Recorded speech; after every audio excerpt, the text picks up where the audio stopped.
Olá pessoal, a paz seja com todos. Eu mais uma vez aqui, a irmã Carmen, vou estar compartilhando uma mensagem da parte do Senhor Jesus com vocês. Hoje eu vou estar falando mais uma vez da palavra de Deus que está escrito na Bíblia. Está no livro de Abacuque, capítulo 3, verso 17, que diz assim: Portanto, ainda que a figueira não floresça, nem haja fruto na vide, o produto da oliveira minta,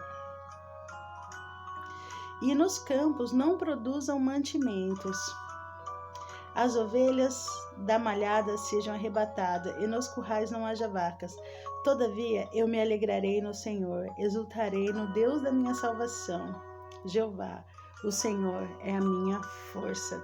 Então aqui a gente está falando de um profeta que ele estava anunciando que a nossa alegria precisa estar no Senhor, a nossa confiança precisa estar em Deus, o autor e o consumador da nossa fé. Nessa mensagem, Abacuque ele está falando para uma nação que também está passando por dificuldades, que está passando por fome, que já a figueira ela já não floresce mais, né? A videira ela não tem mais frutos, e mesmo assim ele convida o povo a aquecer o coração, a se alegrar no Senhor Jesus. Ele fala: eu me alegrarei no Senhor.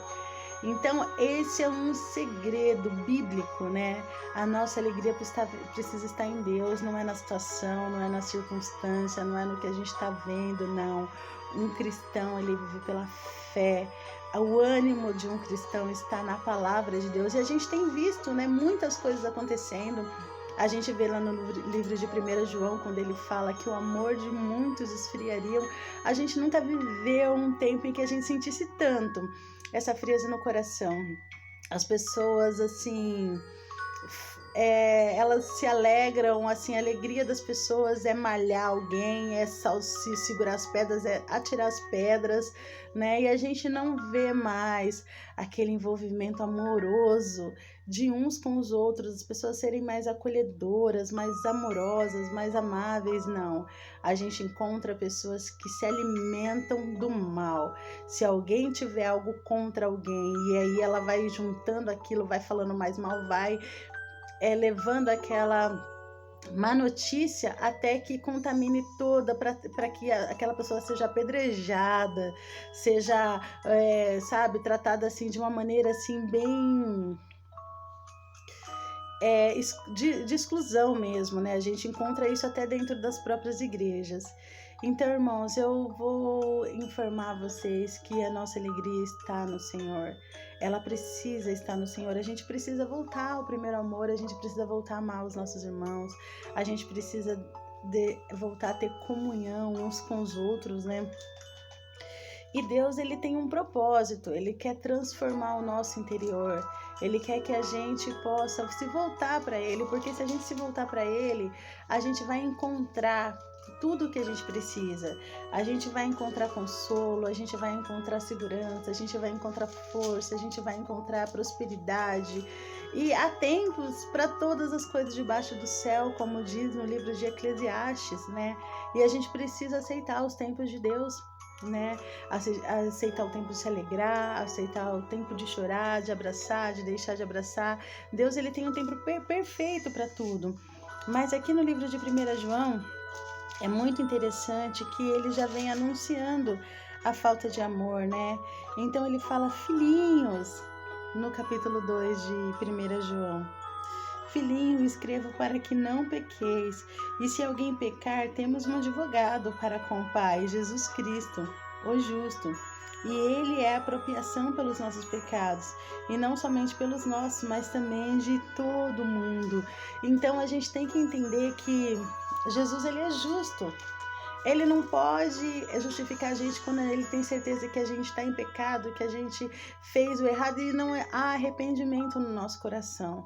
A gente precisa se arrepender do que a gente faz de mal, né? A gente precisa ter uma conduta amorosa, amar uns aos outros, né? E fora o amor é tudo procedência maligna, quando a gente se alimenta de maledicência, quando a gente se alimenta dos cacos dos outros, quando a gente fica parecendo um urubu, tá vendo que a pessoa tá numa situação tão difícil e a gente só tem mais mal para introduzir naquela circunstância, né? E há aqueles que têm a oportunidade de se redimir com Deus e não querem, não aceitam, não é desse jeito. Gente, Deus, ele tem um plano perfeito para minha vida e para sua vida, e o plano dele é de paz. O plano dele é perfeito, é de amor. Você não vai errar com Deus. Com Deus é vencer ou vencer. Ele tem um plano para que a sua vida seja uma vida de vitória. Creia nisso. Mesmo que as circunstâncias pareçam adversas, no de repente de Deus é só um de repente para todas as situações assim se encaixarem, ficarem perfeitas, ficarem dentro do plano dele. Então não deixem de confiar no Senhor. O Senhor é a nossa confiança, o Senhor é a nossa força, é Ele em quem cuida de nós. Ele está muito além do que a gente pode pensar e do que a gente pode imaginar. Mas uma coisa é certa, o amor de Deus é verdadeiro, é sincero, é profundo, e Ele cuida de cada um de nós de perto, não é de longe, né? O amor do Senhor é para todos nós, né? E mesmo que a situação esteja difícil, mesmo que não haja fruto na vide, como diz Abacuque, todavia eu me alegrarei no Senhor. Então a nossa alegria precisa estar no autor e no consumador da nossa fé, né? A gente precisa entender que em alguns momentos nós seremos sim videira, né? Em alguns momentos nós seremos sim figueira, aquela que não tem folha, a gente que não tem nada para oferecer, que está seco, parece que não frutifica mais. Mas no tempo da estação própria nós daremos o nosso fruto. Então, irmãos, a gente precisa deixar a ansiedade de lado e a gente precisa enxergar o Senhor trabalhando em nosso favor em todas as situações, porque Ele não deixa de nos guiar, de cuidar de nós e de preparar o melhor banquete para os seus filhos. Então, creiam no Senhor, porque o mais Ele fará. Fiquem com esta palavra, leiam, se alimente da palavra de Deus e sejam bem-aventurados no Senhor. Se alegre com o autor e o consumador da nossa fé. Tira as vendas, irmãos. Não olha para a situação, não olha para as circunstâncias, olha para Jesus.